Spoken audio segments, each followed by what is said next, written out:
Ito yung mga ginawa kahapon ng mga decoration.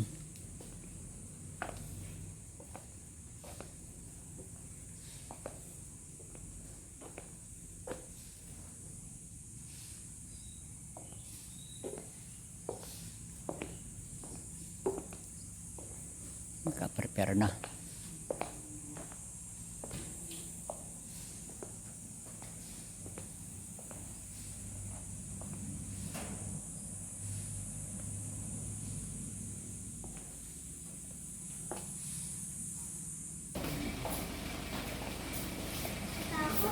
Katakot? Walang apple dito. Dahil binigyan mo apple dito. Kaya ang litson. Ay, saan naman di ba nakita yung dito? Ngalin.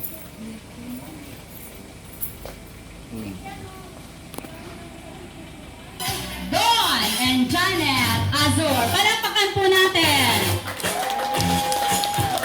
Palakpakan. Masigabong palakpakan. Yes. Yan. Okay. Talaga, alalayan mo yan, ha? Okay.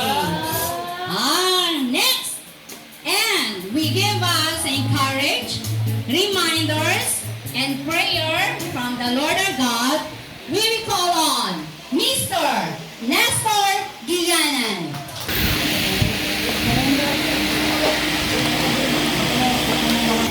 Sa aklat po ng Genesis chapter 2 verse 24. Kaya pinatulog ni Yahweh ang tao samantalang nahihimbing kinuha niya ang isang tadyang nito at pinaghilom ang laman sa tapat niyon.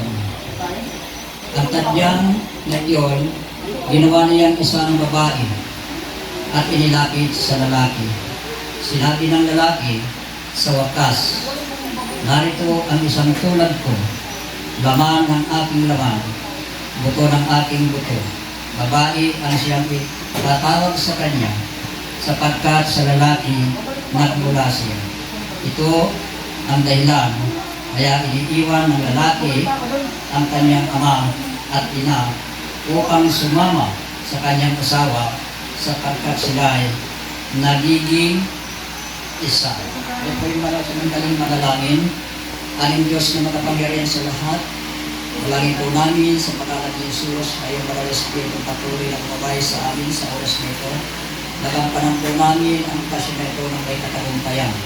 Sa iyo po kami nagtitiwala ang ito sa oras nito, sa makapangyarihan pangalan ni Jesus. Amen. Pili na po tayong makaupo.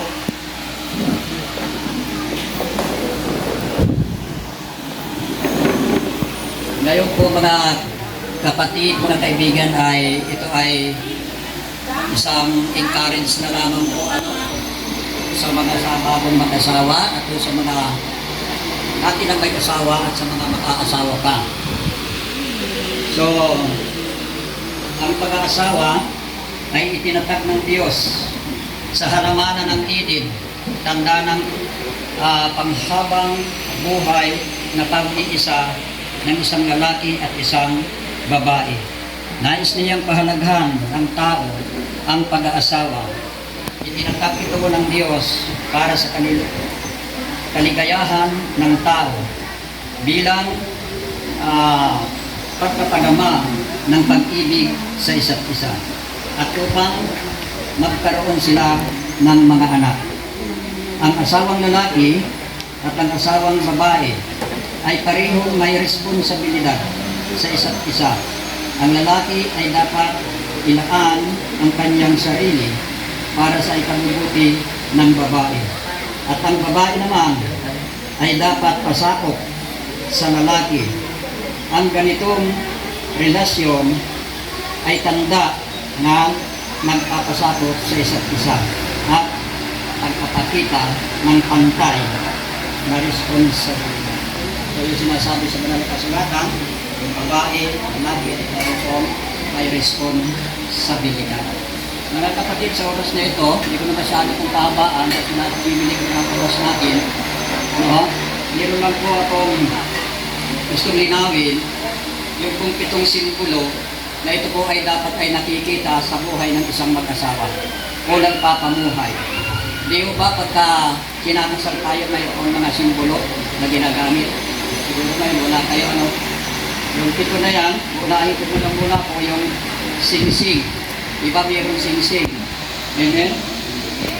Yan. Ang mga sing-sing na ito ay panglabas at physical na simbolo ng isang spiritual at panloob na pagbubuklod ng dalawang pusong nangangatong tapat na magmamahalan. Ito ay gawa sa ginto, sumisimbolo ng katilisayan na dapat maghari sa inyong pagsasama. Ito ay bilog, nagpapahiwatig ng pag-ibig ninyo sa bawat isa ay sa Diyos ay dapat walang katapusan. Kasi po yung sing-sing bilog, ibig sabihin yung tinatawag na infinity o infinite, ang ibig sabihin mo walang patid na pagmamahalan. Tuloy-tuloy. Ako.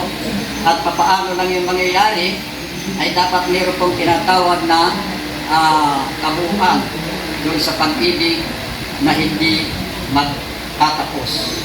1 Corinthians chapter 13 verse 4, ang pag-ibig ay matyaga at magandang loob, hindi maigitin, hindi mayabang, hindi mapagmataas man, hindi magaspang ang pag-ugali, hindi makasarili, hindi magagalitin, o mapagtanim ng sama ng loob sa kapwa.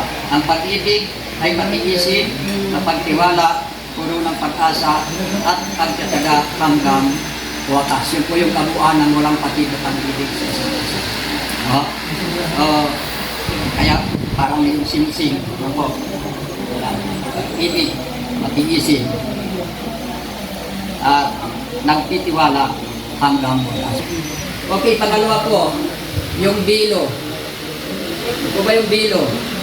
Ito po yung ilinalagay sa ulo ng babae at sa balikat naman doon sa lalaki na nagpapahiwatig po na ang babae ay nagpapasakop sa kanyang asawang lalaki. At yung pong lalaki, kaya nasa balikat, ito po ay isang responsibilidad ng isang lalaki na siya po yung bumubuhay sa kanyang asawang babae. Ang bilo ay sagisag ng pagiging isa ng dalawa sa pagbubuo ng isang pamilya. Ilinalarawan din ito ang bukal sa loob na pagpapasakop ng babae sa kanyang asawa, lalaki, sapagkat siya ang ulo ng kanilang bubuuing pamilya. Ang lalaki na ang tagapagtanggol at mag-iingat sa kanyang asawa. Po yung binanggit po dito sa Ephesians chapter 5 verse 22, mga babae, pasakop kayo sa sarili ninyong asawa. Yung sarili kong asawa, hindi ko sa hindi asawa. No? Papasakop po kayo sa sarili ninyong asawa. Tulad ng pagpapasakop ninyo sa Panginoon, sapagkat ang lalaki ang ulo ng kanyang asawa, tulad ni Kristo na siyang ulo ng Iglesia, na kanyang katawan at siya ang tagapagligtas nito. Kung paano nasasakop ni Kristo ang Iglesia, gayon din naman ang mga babae ay dapat pasakop ng lubusan sa kanilang sariling asawa. Pangatlo po, yung kordon. Yung kordon. Ang kordon ay sagisag ng isang relasyong walang patid, tulad ng isang matibay na kordon na hindi napapatid. Ito ang simbolo ng inyong pangakong magmamahalan magpakailan paman bilang mag-asawa. So, ang nangyari po, yung kung kaya sinisimbolo ng kordon, nakatali sa pinag-iisa sila matibay at hindi mapapatid. No? May binanggit po sa Bible, sa Matthew chapter 19 verse 6, hindi na sila dalawa, kundi iisa. Kaya ang pinagsama ng Diyos ay huwag paghiwalayin ng tao. Pang-apat po, yung kandil. Yung kandil po, ito yung nagsisilbing liwanag, mabubuting gawa ng mag-asawa, lalo na sa sampahayan. Matthew 5:14, kayo ang ilaw ng sanlibutan. Ang isang lunsod na nakatayo sa ibabaw ng burol ay hindi maitatago. Walang taong nagsisindi ng ilaw at pagkatapos ay ininalagay iyon sa ilalim ng banga.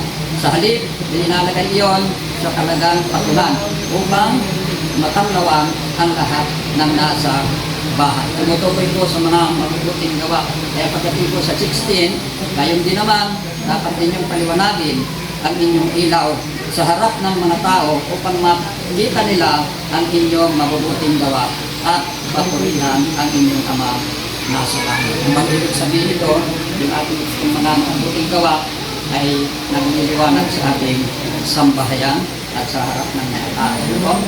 Okay, yung panglima po, yung aras. Ano po yung aras? Ang aras ay simbolo ng pagpapalang nagmumula sa ating Diyos. Ito ay ibinibigay ng lalaki sa babae bilang isang pangako na ang lahat ng kanyang ari-arian at pinatangkilik ay magiging pag-aari na nilang dalawa, hindi na lang po sa isa. May pag-aari na po ng dalawa bilang mag-asawa. No?